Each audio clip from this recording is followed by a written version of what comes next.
All right. This is the ins and outs of opening your own B&B. And I put that right there in the chat. Your own B&B, a guest house, an Airbnb, or a VRBO. And then last month, we even extended it to include midterm rentals. If you wanted to do some midterm stuff, we had Josh Hively on and he talked to us about his midterm. And so I also have a midterm. So hopefully we get to talk about that a little bit tonight. So I'm going to turn it over to Adam. He's going to tell us a little bit about his new gig on what he's doing currently. So that's kind of exciting. And I'm going to let him tell you a little bit about himself and what he's doing. And then we'll get started. So over to you, Adam. Yeah, so I am a mortgage broker. I broker loans of all different shapes and sizes, but they're primarily meant for investors. So I don't do any owner occupied any longer. I recently made the move to a brokerage called LFG, Lawrence Financial Group Lending. And with a very good friend of mine, her name's Liz, and she runs the show. And I came over with a good buddy, Steve, and I'm teaching him the ropes of brokering. And so that's been a lot of fun. But yeah, we focus on servicing the investor. So anything from hard money and short-term loans to DSCR, which is debt service coverage ratio loans. That's where we use the income and the expenses of the property to qualify the loan, rather than your personal income. So it's really good for investors, especially because, if you're doing a lot of flips and your income is difficult to track, sometimes it's like, okay, we can look at this house, we can look at the metrics, we can look at the market rent, and we can see that this is clearly a good deal. That's where DSCR lenders come in, because it's like, okay, we're not concerned about you necessarily as like what you look like on paper. I mean, they run your credit. You do have to have like in the mid 600s, I would say, for a credit score. But then they look at, does the income from the property cover the expenses of the property? And typically those expenses are PITIA. That's principal, interest, taxes, insurance, and association fees, if applicable. Typically, you want to be in that 120% range, where the rent is 120% of the expenses. So if your mortgage payments is going to be $1,000 a month, that lender wants you to have $1,200 a month in income from that property. In addition to that, I do large commercial, or rather, so large commercial, but another term I could use is full underwriting commercial. So full underwriting commercial, not a lot of people realize this, you can use on a single family home. The nice thing about that is you're closing in an LLC. It's not reporting to your personal credit. Typically the pricing's pretty good. I mean, they're not going to be 30-year loans usually in those cases. Right now, is it normally a 20? I got a 20-year. Okay. That's really interesting. It's 20-year, and right now they're rocking a 5.6% interest rate. Oh, that's a good rate. Yeah, that's a good rate. It is. Yeah. So to give you an idea, and this is something we'll have to talk about offline, but if you were to compare that to a 30-year at, I don't know, 7.625%, it's about $20 cheaper, depending on your loan amount, to go with the 20-year. So sometimes that's a good option if you're looking for cash flow on a property. And again, it's not reporting to credit, it's in an LLC, it's not on your personal credit. That's cool. The other thing that's really cool about that is I have some commercial lenders that will incorporate purchase and rehab into a single long-term loan. So if you're looking to buy something and you want to buy something that needs a little tender love and care, and you look good on paper, so this is not really for the first time flipper, but like if you've done a few flips and you know what you're doing, then what we can do is we can finance 80%, up to 80% of the purchase price of the property, and then up to 90% of the rehab. So they do want you to have a little skin in the game on the rehab, but I mean, then there's an interest only period during construction where you're only paying interest. You still got to pay insurance and taxes and stuff like that, but there's no principal payments that are due during construction. After construction, whatever is left on that 240 months or 20 years, the loan is amortized over that period of time. So that's really actually a pretty good deal. Oh, it's sweet. Yeah. It's Mhm. fixed. The rate's fixed for 10 years. And then there's what's called a reset where the rate adjusts, but then it's fixed for another 10 years after that. So it's not an arm. People are like, oh, is it an arm? No, it's not an arm. Arm would be it's fixed for a period of time and then it changes every 6 months to a year after that. So this is it's fixed for 10 years, then resets, then it's fixed for another 10 years. So that's a really nice product. The other thing that's nice about it is you don't have to do a double close because normally you have to take down a property with hard money, fix it up, and then come back to me and do a cash out refi to take down the loan that you used to take out the property originally. Anyways, so that's cool. And then yeah, that's pretty much it. So any kind of long-term or short-term debt as it relates to investment, commercial, development, construction, you want to go build something and rent it out or use it as a short-term rental. I'm doing one right now in Hocking Hills, and it's a purchase with a rehab component. And oh, it's a great deal. It's a great deal. I think they're buying for like one in the 150, 160 range. You're gonna put 90 grand into it, and it's gonna ARV in the 300 to 400s. Very So nice. yeah. And they're experienced, they're awesome. They're Now, my, my favorite people. what's your area that you service? We've got several folks in the audience, and so my question is, put in the chat where you are, what state you're in, because Adam, you can do anything in Ohio. Is that I can do correct? anything in Ohio. Yeah, for sure. I got a lot of options in Ohio. I do have many options for most of the nation. Some Okay. states, some states have some weird rules about brokering where you have to like live in the state or you have to have a physical office in the state. Like Arizona is a no-go for me, or Nevada are two difficult states for me to lend in. But then, up Florida for sure. Anywhere up and down the East Coast is fine. So Florida, hey, Damaris, give me a shout anytime. I'll Hey. put all my contact information in the thing. So if anybody has any questions and wants to do a deal or look at options, I'm available to chat about that. But yeah, so about 35 states to answer your question. The most concentration of ability that I have is in Ohio, which is perfect because I can service like out of state investors, get a lot of California money and New York money that come into Columbus because it's still one of the fastest growing markets in the nation. So Mhm. we have a lot of interest in the Columbus market. Well, I love that. Yeah. So that's me professionally. On a short-term rental level, I bought a short-term rental in 2019, launched it in February of 2020 because my timing's impeccable. So I was just in time for COVID. I also went into banking in 2008 to give you an idea about my timing. So that was awesome. But yeah, I run that. I run it through a management company, which I absolutely love because it's hands off Right. and I don't have to do anything. And yeah, it's great. I just get a check every month. And so it works out perfectly. But that's enough about me, Kathy Benner. Let's talk about I you. know. I know. So, okay, let's start at the beginning. What were you doing before you even got into short-term rentals? And maybe if you even want to go back this far, how did you get into real estate investing in general? Because I think that's a really cool story.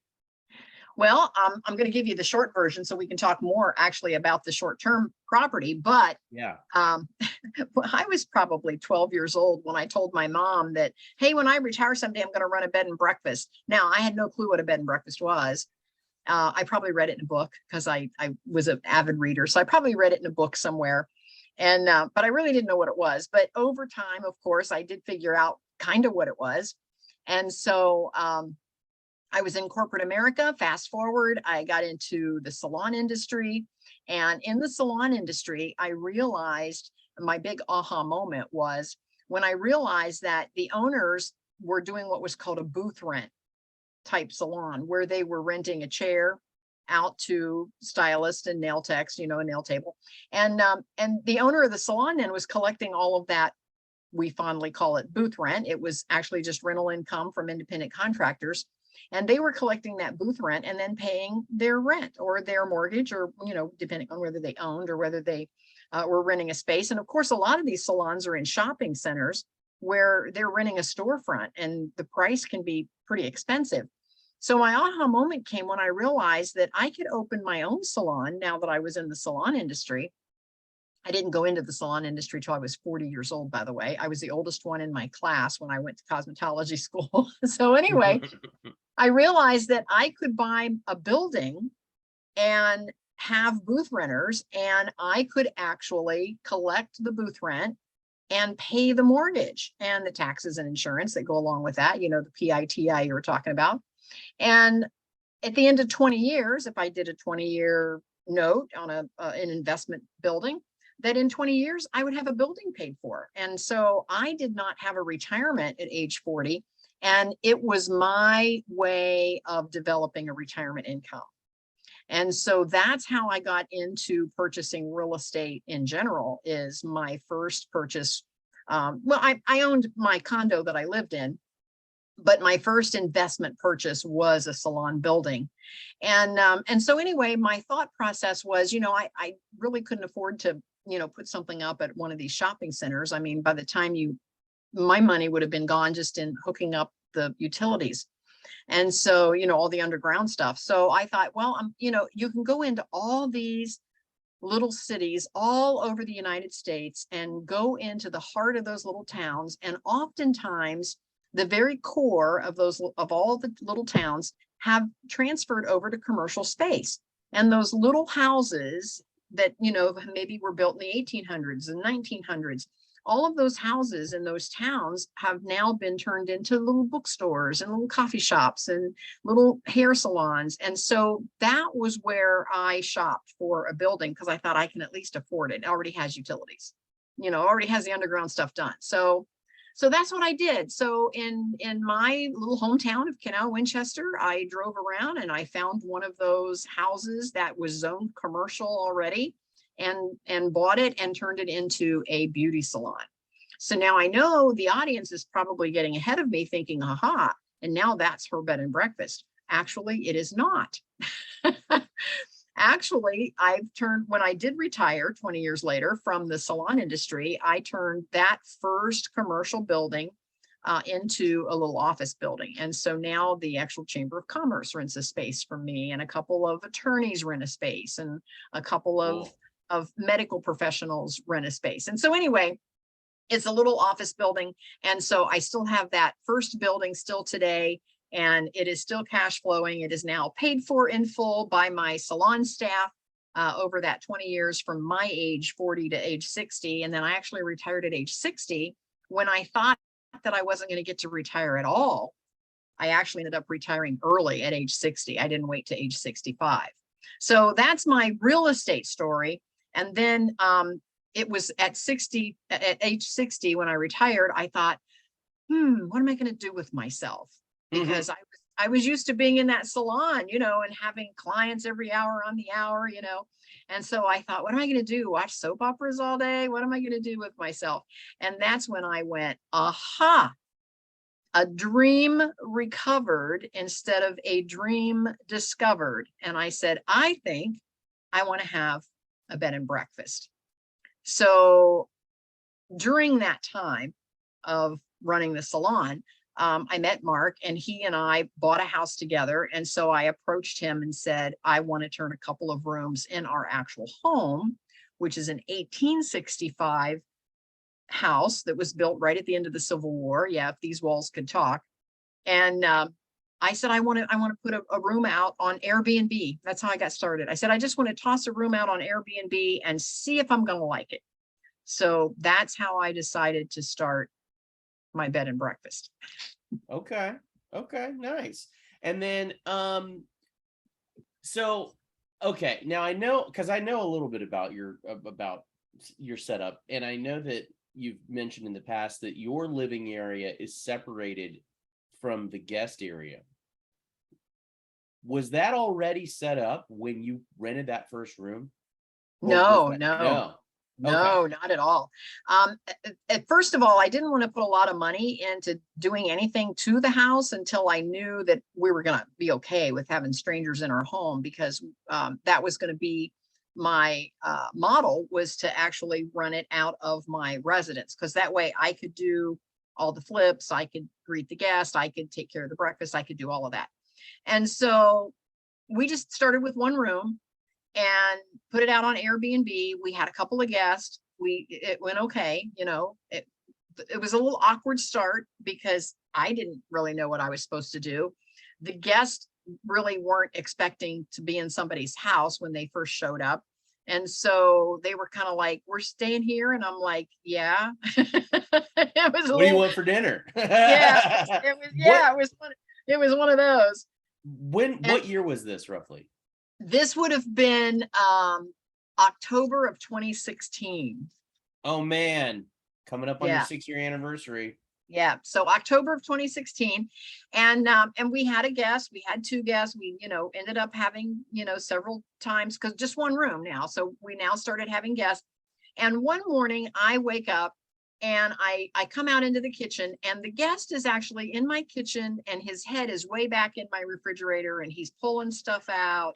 And, and at that point, I was like, how much has he handled? Has he handled all the silverware? Has he handled all the dishes? Did he put his finger in the mayonnaise? Yeah. I have no idea. And so Yeah. that's, and of course I was very polite and I was like, can I help you find something? And he was like, yeah, look, he said, I'm not feeling really well. And he said, I was looking for some milk. I wanted to have a glass of milk. And I'm like, let me get that for you. So anyway, I'm going through that process. And that's when I then approached Mark and I said, boy, I said, I don't mind if I'm out there, if I can bring folks out into the dining room or into the kitchen. I said, but I really don't want them in our kitchen when I'm not there. Yeah. And I said, you could stanchion it off and say, area closed or whatever, but there are so many folks that, don't believe that the rules are for them. So I thought, how can we do that? And Mark says, well, he said, I can put a door in between, again, this is an old house. So we have the living room and then we had like what was considered back in the day, a parlor. And he said, I can just put a door up right there. And I'm like, yeah, but it's got this beautiful archway. So I'm like, I don't want to lose I had visions that he'd have to get out the saw and square it off and, put in a door frame, go to Lowe's, buy a door. And again, we've got an 1865 house with some original doors in it. And I thought, that's not going to look good. Yeah. And he said, no. He said, I'll just hang a door on this side of the archway. And, and so we had a French door. I don't even remember why we had a French door, maybe left over from one of the salons. Cause the backstory when I had I ended up with 5 salons. So I ended up with 5 paid for buildings by the time I retired. So anyway, I think it was a leftover door from a salon, but it was a glass French door. So anyhow, he hung it there and I put some curtains on it. And then we put a keyless entry lock on the door. So we can just punch in a code and come through there, but we can close that door. And what it did is it separated with just one door installation. It separated the guest area from the actual owner's suite. Yeah. And so now I can open the door and invite folks through if I want to, but I don't have to. Yeah. And no fingers in the mayonnaise. So that's exactly. Yeah, exactly. Fantastic. So yeah. when you bought this house, because you said that you were living in it already. Yeah. You didn't buy it with the intention of doing this, right? Because No. you were already living there. No, So- I was clear up to my ears in the salon industry when I bought that. We bought this in 2009, and I was totally in the salon industry still, running 5 salons. And the thought of having a bed and breakfast didn't even enter my mind during that time because I was just doing back-to-back appointments at the salon. Yeah. So I'm going to jump around a little bit here because I know you have another property, a midterm rental.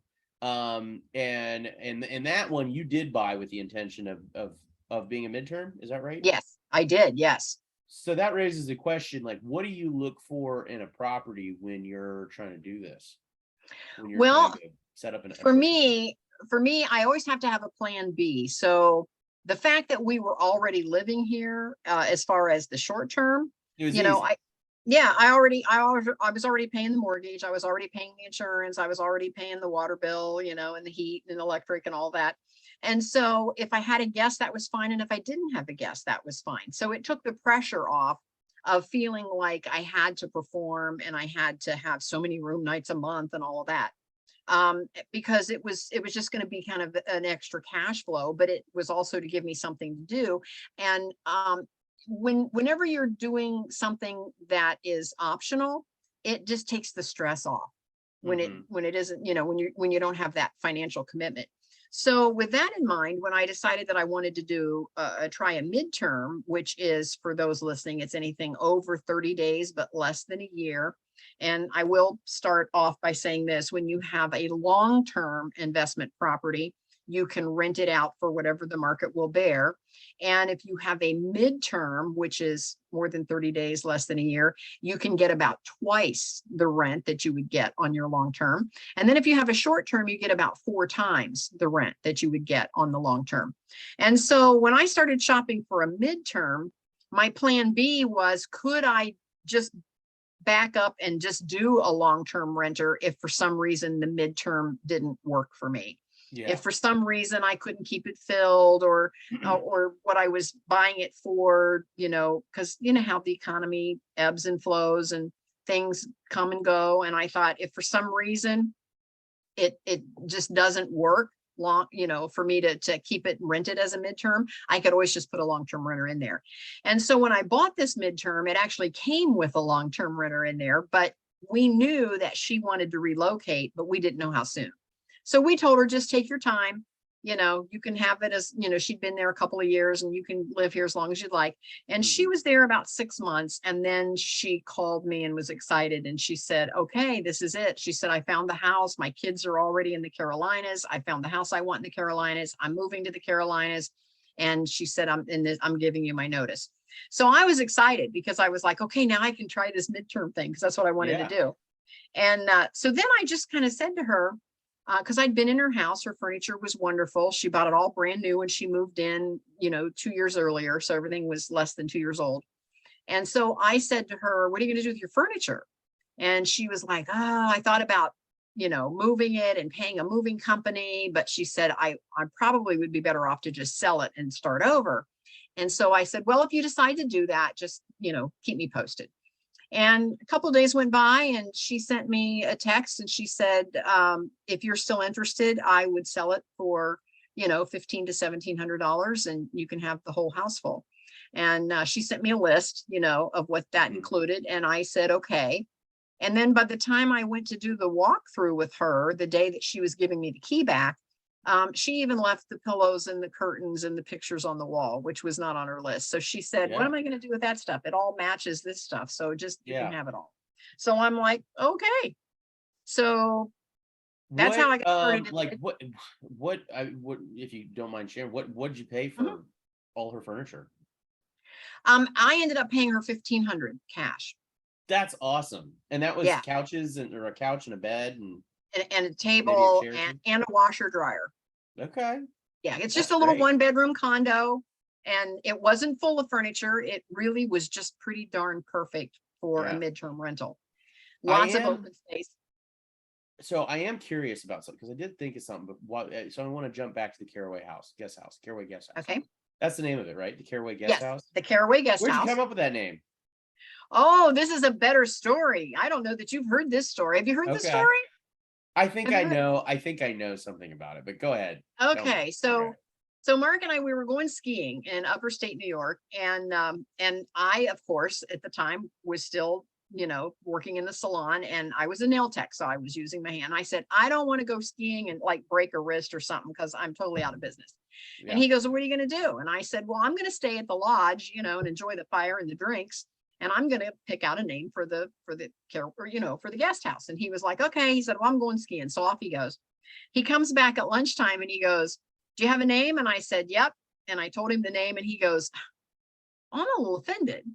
He goes, I thought for sure that it would be like, because his last name's Vance. He said, I thought for sure it would be like the Benner Vance house, or, or the Vance Benner. He said, how come you're not using our names? And I said, well, Mark, the Mark Vance in New England is pretty upright kind of guy. I said, he looks like he's an engineer of some sort. I said, I Googled his address. I said, there's a beautiful boat sitting in his driveway and he's nice home. I said, it's the Mark Vance out in California that does porn. Does porn movies. I said, every time you put Mark Vance in the computer, all these porn sites come up. I said, I don't think that's what Yeah, we're looking I've for. seen him. Yeah.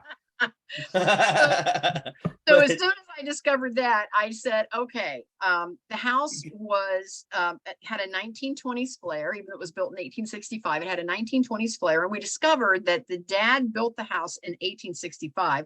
The son took the house over in the 1920s, you know, the roaring 20s. And that's when Canal Winchester really bloomed. And the gentleman that lived here, the son, actually was our first bank president here in Canal Winchester. And the last name was Kramer. And we still have the Kramer edition here where he was in mortgage lending, Adam. hey, He's yeah. the one that did all of the lending for the Kramer edition. And that is how Canal Winchester actually came to be. It had the population to become its own little village. So with that in mind, I decided I wanted something with a 1920s flair. And so I love literature. I'm just recently a published author. And so I love literature. Congratulations. Yay. Thank you. Thank you. And so I started thinking, you know, when you think of the 1920s, what do you think of? When you think of the Great Gatsby? Well, we're not a Gatsby house. We're not, you know, the mansion on the hill, you know, like the Gatsby. If you've seen the movies, even if you haven't read the book, Yeah. But Nick Carraway was the narrator of the book, The Great Gatsby. And he lived in a nice house, but it wasn't the Gatsby mansion. So I thought, oh, well, let's play around with that name. And so we became the Carraway Guesthouse. And one of the deciding factors was that when you put that into the internet, if you put in Gatsby anything, you're on page, you know, 10,000. Because there's so many things named after Gatsby. But when you put in Carraway, we ended up on the first page. Yeah. And so I became the Nick Carraway guest house. And then I named each of, because we now have 3, the whole house has 4 bedrooms, and 3 of them are now guest rooms and only 1 for us. And so I named each of the guest rooms after a character in the book. Cool. Here's a question. I mean, Mark pulled through with that magic door to like separate your area from the guest area. Yes. If that wasn't an option, or if the option to separate the residents from like the guest area, if that had not been so easy, do you think you would have kept going with it? Or what do you think? I do, but see it never occurred to me that it wouldn't be that easy because remember, Mark is the one who actually helped me with the salon buildings. And so one thing that he learned about me was that I always want to keep my options open, because in the salon industry, one minute I say I need this for a nail tech, and the next minute I need it for a hairstylist. And then when that girl leaves, I want a massage room. And so I'm constantly changing. And so he was doing wiring and plumbing and doors, and, you know, he was constantly, you know, bringing the salon up to speed to whatever it was that I needed. And so it never occurred to me that we couldn't. I just was surprised that it was as easy as it was. Yeah. I mean, if we had to like totally drywall the whole opening over, we could have done that. Yeah. You know, we could have closed it off and just, we could have come and gone out of the back. But by putting the door there with the keyless entry, now I'm able to transfer in between the owner suite and the guest area quite flawlessly, just by punching in my key code. Okay. And then, so you got the Carraway guest house, you do this, it seems to be working. At what point did you have to like think like, okay, am I breaking any laws doing this? Like, is there some zoning regulation or regulation? Like, how, I mean, when was that a consideration? I knew that I was from the very beginning. So the first thing when I finally decided, you know, once I was ready to retire and I decided I want to try this thing, the first thing that I did before I did anything was that I looked up the Ohio Revised Code. And my research was, can I have a bed and breakfast in my home? Now, I knew that the answer was yes, but I didn't know how it was going to be worded, because I knew that there were bed and breakfasts all over the state of Ohio. And, you know, we love to go to Put-in Bay, for example, and that's considered still in Ohio, even though it's out on the island. And there's a lot of bed and breakfast there and guest houses there. And they're all over the state. So I knew the answer was going to be yes. I just didn't know how the answer was going to be yes.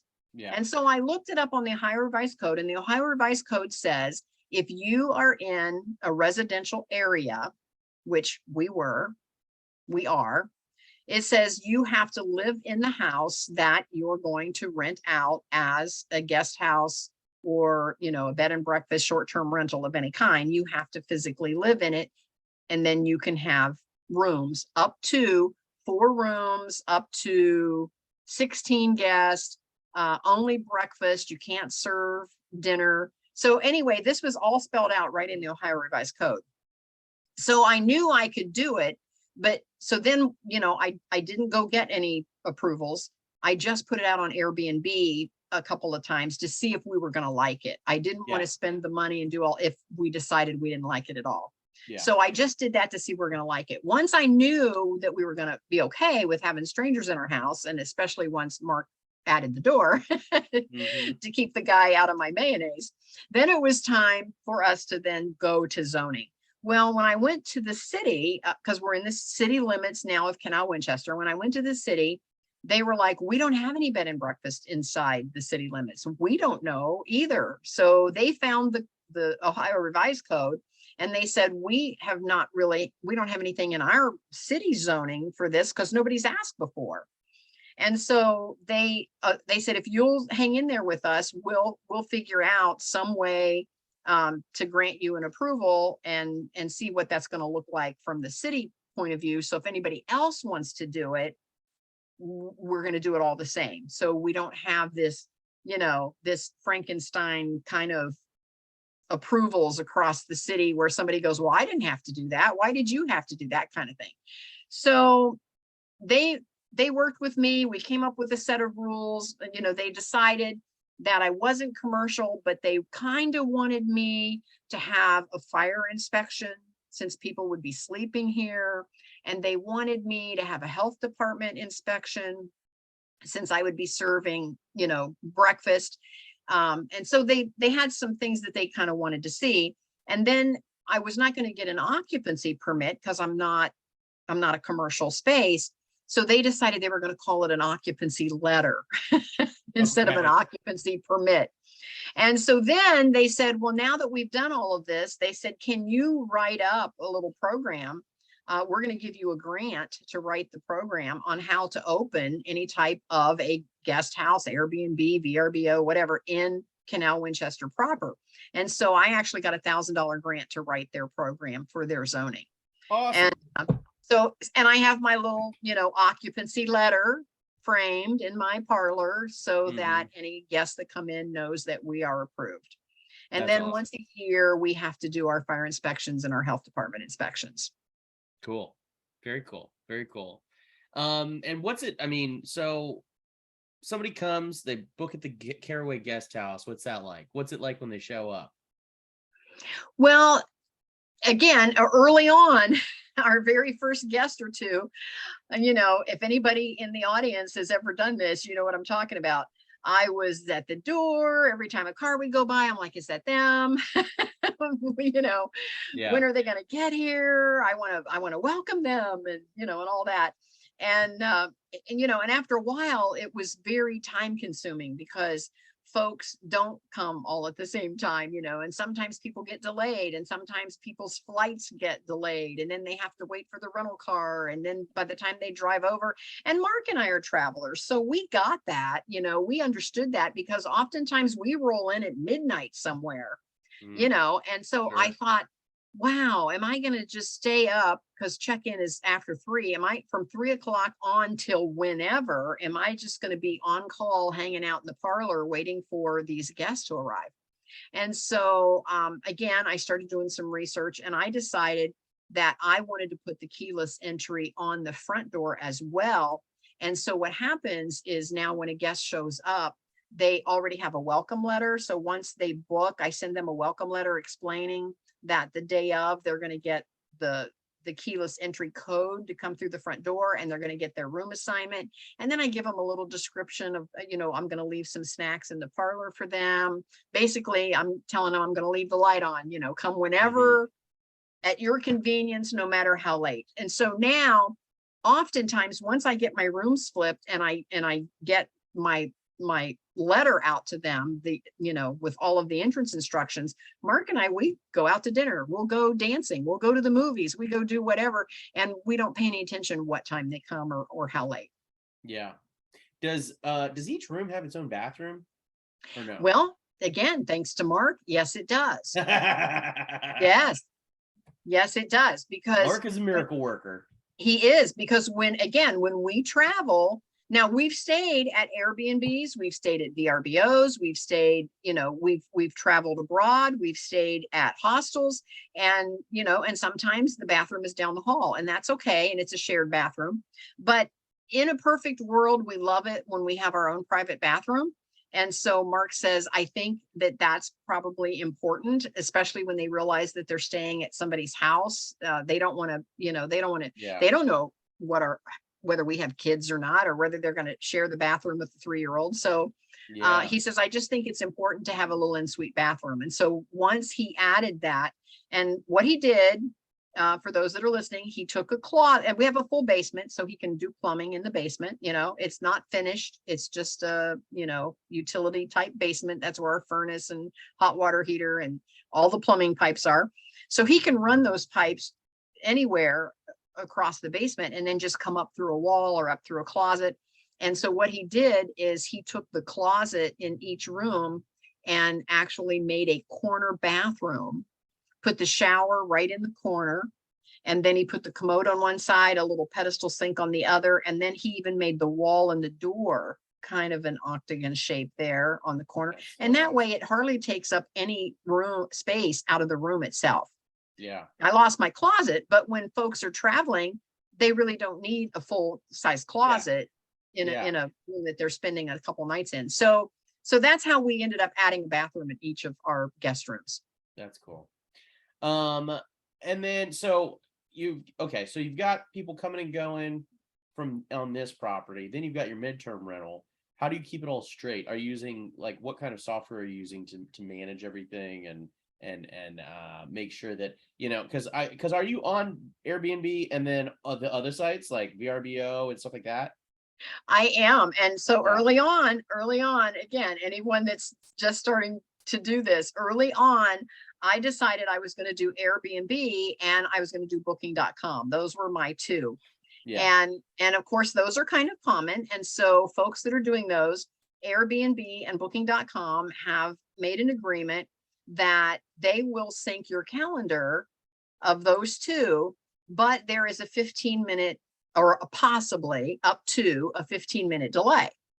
And I thought, well, this is pretty cool. So I uploaded all my stuff to both of those platforms and opened up my calendar to start booking. And sure enough, that first year, we got a double booking where people booked on one platform and somebody else booked before those calendars talked to each other. And of course, Mark and I, we thought we'd had it all handled because we're thinking, what's the likelihood that somebody's going to book within that, Yeah. And it didn't happen often, but it did happen. And of course, we were out at dinner. So I had to excuse myself from the table with all our friends. I had to find a quiet place because, restaurants can get noisy. So I'm out in the hallway, back in the coat room, whatever, on the phone, trying to figure out how I'm going to get, 2 guests in the same room and where I'm going to walk these people to, because in Ohio, the laws say that if you book somebody and you can't provide, you can't actually deliver, that you need to walk them to a like kind of property. So I was calling our local hotels here in Canal Winchester to see if they had any rooms available. And of course they did, at $100 more than mine. And so I was going to have to pay the difference. And so, I would have been better off to have not even been open that night because I was going to end up spending my profit on walking this guest to another hotel. Sure. And so finally, when it happened the second time is when I said, No. I don't like the stress of Yeah. now worrying that we're going to double book and that I have to figure out where to put these people. So what I Mhm. did then is I rolled up my sleeves and started doing my research, and I discovered there was a thing called a channel manager, which I was like, what is that? And Yeah. so at that point I found, I kind of researched 2 or 3 different channel managers, and I chose Cloudbeds. There's also one called Little Hotelier. I looked at that one, and there's a couple more. Guesty, I think. Anyway, I chose Cloudbeds, and once I put my information onto Cloudbeds, then you can connect all your channels to the Cloudbeds software, and Cloudbeds actually blocks off in real time. So if Airbnb reservation comes in, Cloudbeds then pushes it out to the other channels and says that room is booked. If Is booking.com comes in, Cloudbeds picks it up and pushes it back out to Airbnb and says that room is already booked. is there a monthly subscription fee for that? There Or is, and there's different price points. So, and I've forgotten along the way what those are, to quote all of them, but I chose the most expensive one because it comes with the channel manager and it comes with a website. So if you wanted to advertise your own website link, then you don't have to pay a commission. Whereas if you're getting bookings from Airbnb or VRBO or booking.com or Expedia or Travelocity, you're paying a commission every time a reservation comes in from one of those online booking sites. Whereas if your guest comes directly to your website, which is connected also to your channel manager, you don't pay a commission. And so when somebody contacts you directly and says, hey, I'd love to book, I can say, let me send you the link. And I send them my own personal website link. And yeah. my cost is 124 plus tax. It comes out to 130 a month. Okay. Okay. That's And reasonable. I've got all 3 of my rooms on there. And once I got the channel manager, I added more channels. I added Travelocity, Expedia, hotels.com. I'm on probably 10 different channels now. Is there one channel? I mean, aside from, because obviously if they come directly to your website, then that's the most profit. Mm-hmm. But I mean, Right. have you actually dug into, of the services, which is the most profitable, which is the least profitable? Believe it or not, the most profitable is Airbnb, because when you book on Airbnb and you decide your rate, Airbnb adds their fees on top of.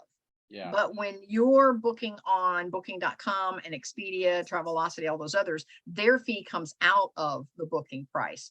Yeah. And so then, and it's, you have to choose your poison, so to speak, because Expedia sends me more reservations than any other online booking site. Yeah. But they would not take my account unless I agreed to let them do a discount for some of their, Yeah. they call it their Genius program. And so if you're booking through their Genius program, they want to give all of their Genius users a 10% discount. And I had to agree to that to be on their channel. Yeah. But they make up for it in volume. Yeah.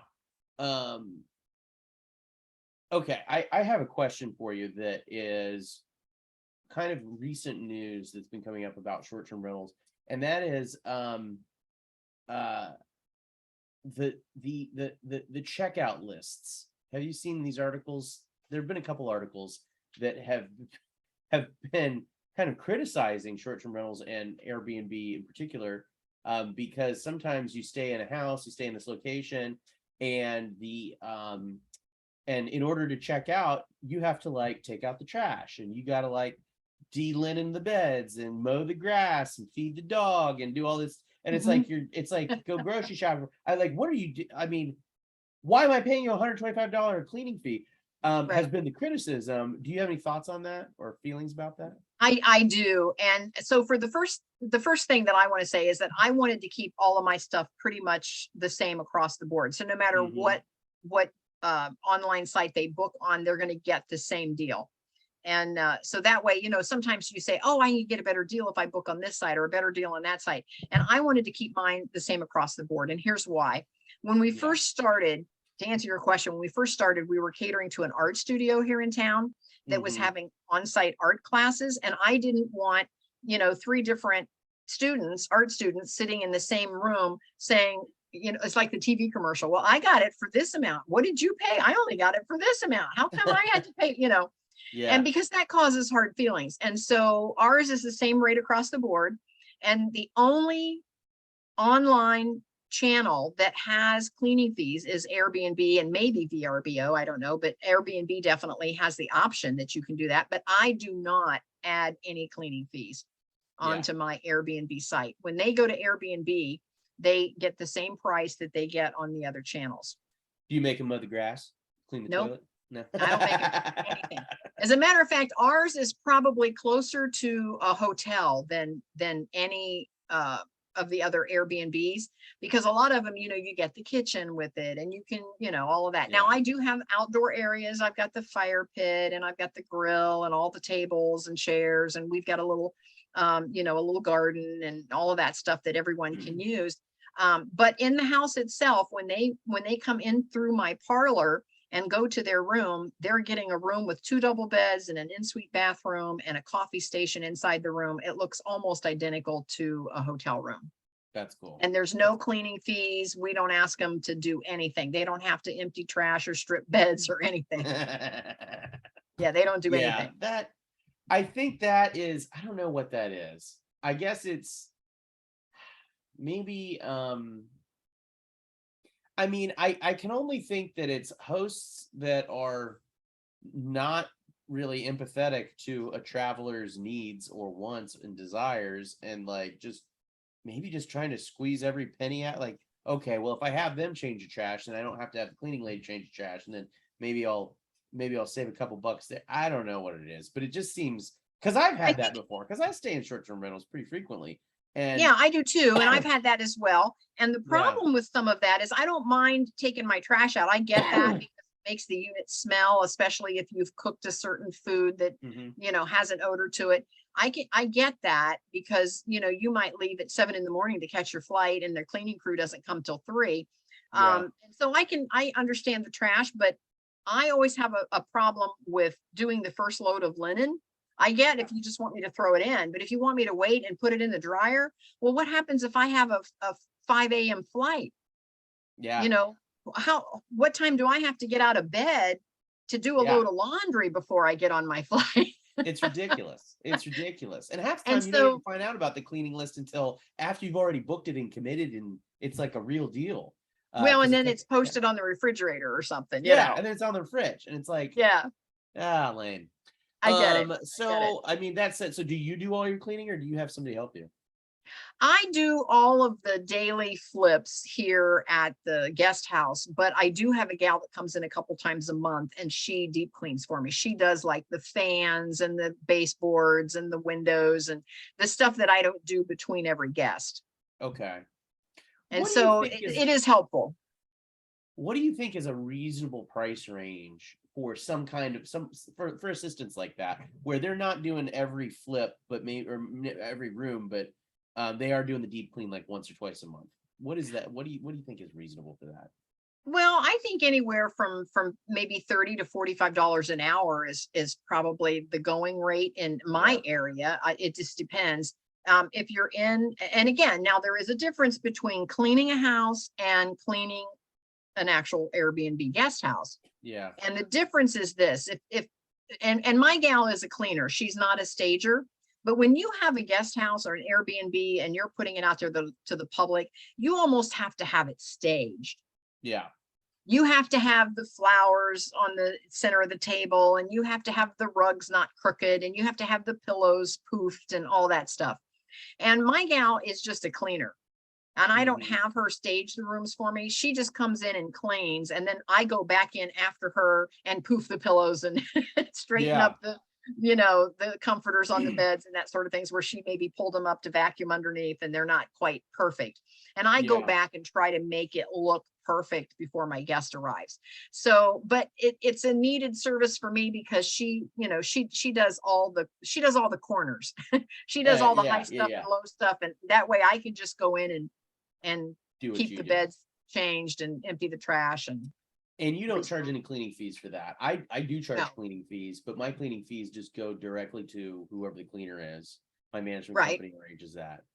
So that's pretty common there. And then, I mean, I imagine you don't have many problem guests, but if you did have a problem guest, how do you deal with that? I had a fellow once that decided he was going to smoke in the room. And of course, we're a house with central air and central heat. Yeah. So once our furnace picked up the smoke, it just carried it throughout the whole house immediately. Ugh. And so I did have to go knock on his door and said, no, you can't smoke in the house. You have to smoke outside. And his mom was involved in the booking. And so, because he was traveling back home from Yeah. wherever he was, college or whatever, going home. And so the mom is the one that called. And so I called her, and well, I didn't call her until he ignored me the first time and smoked again. And then that's when I called her, and I don't know if she boxed his ears over the phone or what, but shortly after that, he got in his car and left. Okay. And he didn't come back. So, Wow. and she didn't ask for a refund, and I didn't offer. Yeah. Because I had to then air out the house. Yeah, no, that's, I mean, how disrespectful. Like, I mean, it is 2022. One, if you're smoking anyway, it's like, come on, 1980 called and they need their thing back. But anyway, so now I do have a smoking area outside because there are folks that are smokers, and I do Sure. have a smoking area outside. Yeah, and that's reasonable. So I know we're coming up on time. Kathy, what's like the best way for people to get in touch with you and learn more about Caraway Guesthouse and what you do? The best way to get in touch with me is just kathybinner.com. Yeah, just go to kathybinner.com. And if you're interested in taking a look at the guest house, it's under Caraway Guesthouse. And if you Google that, we're going to be on page 1 because I made sure. Did you do some kind of SEO optimization, search engine optimization for that, or did you just? No, I just did my own research. I just started plugging in different names to see how many, pages there were under the same name. And so I just put in Caraway Guesthouse and it worked. And I decided to go with it. Awesome. I'm putting all my contact information in the chat. So that's Adam Messmer. I'm at 614-595-3457 and Adam at lfglending.com. So if anybody needs any loans or wants to chat about beard grooming techniques or anything, I don't. That's the technique, is you just let it go, man. Because otherwise, I mean, what's the point? You got to go a little wild. Anyways, Kathy, this has been so much fun. Thanks as always for chatting. I love this. This is the best. This has been the best. Yes, I love it. Yeah. Awesome. Well, hey, let's catch up soon. Yes. Now, I know, Adam, you've got another commitment and have to go. Is there anyone in the audience that has any questions that you want to drop a question in the chat real quick? I'd be happy to answer it for you. And if we run out of time, I can still get in touch with me through kathybinner.com. Sure. If you're looking at property, if you have any questions on anything we've talked about, just go to kathybinner.com. There is a button all down the front page on how to schedule a call with me, and just schedule a call with me. I'd be happy to answer any questions. Yeah. I don't see any popping in there. I think we're good. Oh, here we are. Oh, are there previous videos listed? Yes. There are. kathybinner.com. Scroll down to the ins and outs of opening a B&B, and all the replays are right there. Yeah, some of them are really good. Some of them. Yeah. Yes, each guest room is secured with a keyless entry. Yes. Yeah. Yes, that's an easy way that way I can change codes if I need to. Cool. All righty. Well, hey, I got a jet. I got another call. But thank you so much. As always, this is always so much fun. I love chatting with you, Kathy. It is fun. So thank you so much for the conversation. And again, anybody that wants to chat with me or you have any questions, kathybinner.com. Cool. Thanks, guys. See you. All right. Bye.